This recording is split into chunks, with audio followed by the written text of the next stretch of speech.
all. So I had posted in the announcements area to see if anyone had any specific questions regarding Sigmund Freud, his work, his life, his contributions, any of the vocabulary related to his theory. And the one question that I received was in relation to the discussion for this week relating to the different types of anxiety.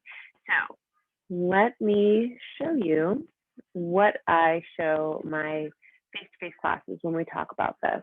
So Freud discussed 3 different types of anxiety, and he operationally defined anxiety as a felt, affective, unpleasant state accompanied by a physical sensation that warns the person against impending danger. So let's break that down a little bit. Felt, something that we can actually feel within our bodies, something that we can also recognize as an emotion within our brain. Affective, meaning that it influences our feelings or our emotions, and it is going to be an unpleasant state. So if you think about it, anxiety and feeling excited about doing something new are very similar, and neurologically in your brain, they're very similar as well.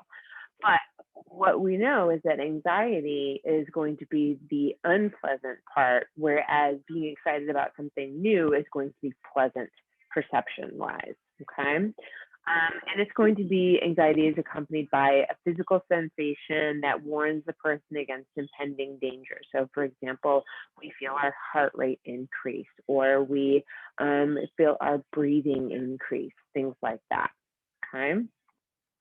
So he discussed 3 types of anxiety. So number 1 that he talked about is neurotic anxiety.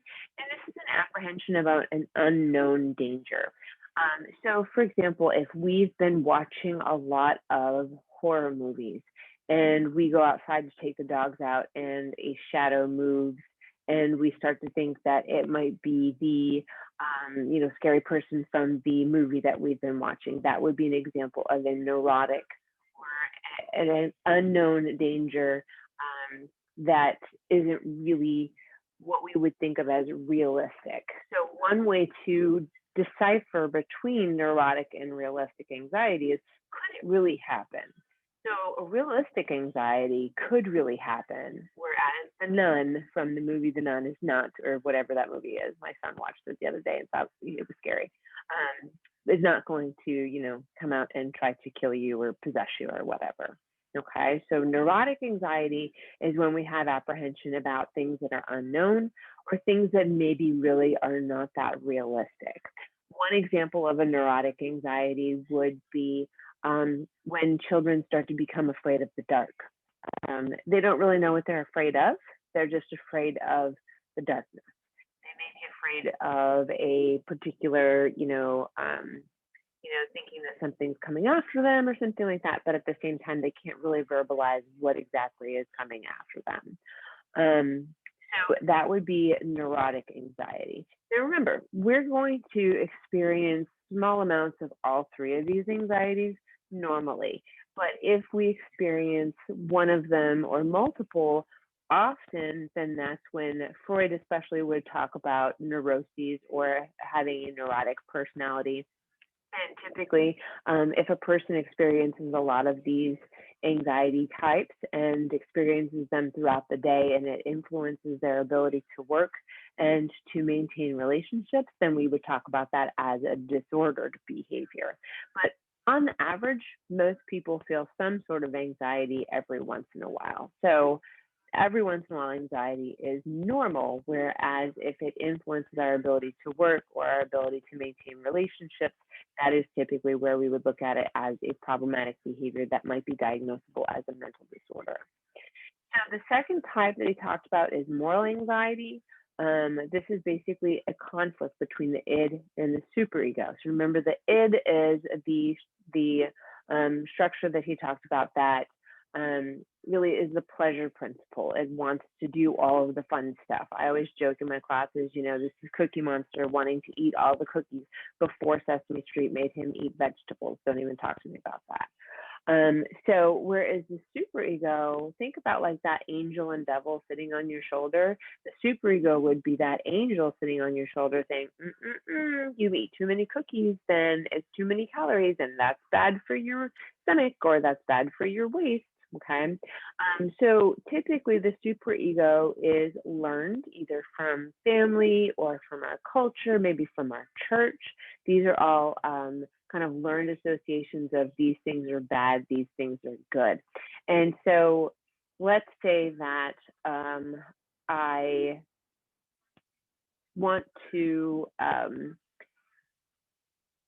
lose weight, but taking my kids to the fair, pre-COVID, obviously, and they have funnel cakes, and I love funnel cakes. And so I might experience moral anxiety because the idea of eating a funnel cake, even though I know I'm trying to lose weight, they don't go together, right? So that might be one example. I've talked to a lot of students that said that they were raised in the church and that the first time that they had any sort of physical relationship with someone else, they always felt this anxiety because they were always told that they need to wait until they were married to have any sort of physical relationship with another person. So that would be another example of when we might experience moral anxiety. And then finally, realistic anxiety is closely related to fear. So let's say that, we have been previously in a car accident. And we get on the highway and start to feel anxious when we are surrounded by lots of other cars. And this would be a realistic anxiety because previously this has ended badly for us. Whereas if we've never been in an accident, maybe we've seen them on TV, heard about other people talking about them, and we get so nervous about driving that we can't drive at all, then that would be an example of neurotic anxiety because it's not based in realistic ideas and actual personal experiences. Okay, so your realistic anxiety are things that could actually happen that may have been related to things that have already happened, whereas your neurotic anxiety is going to be worrying about things that haven't happened that you're thinking. Sometimes we can also think about more neurotic anxiety in terms of like worrying that you're going to lose it on people when it's never happened before.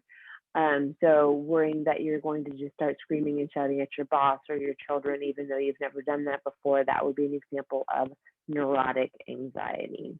Okay, so I hope that answers your questions, and I will post this into the announcement area where I posted the question. Next week, we're going to be talking about Carl Jung. If you have questions about Carl Jung, his life, you should, by the way, because dude had lots of fun stuff going on.